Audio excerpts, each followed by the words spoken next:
So we decided to put the punch through one of the harshest realities of Indian roads, a test against something much, much bigger than the punch.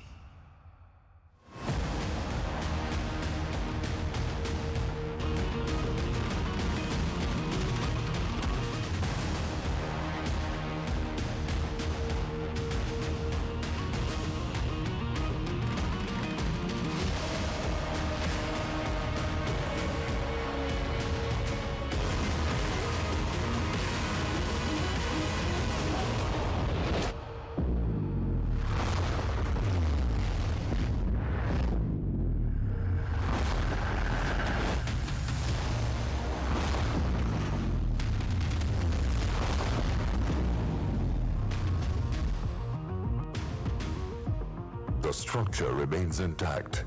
The passenger compartment stays stable. Critical safety systems perform exactly as designed. Impact forces are absorbed and distributed.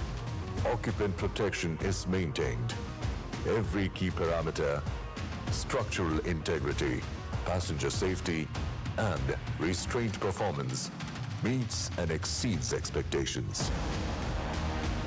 This test wasn't about proving a point. It was about owning a responsibility. Because when families put their trust in it, the punch must be ready for real roads and real consequences.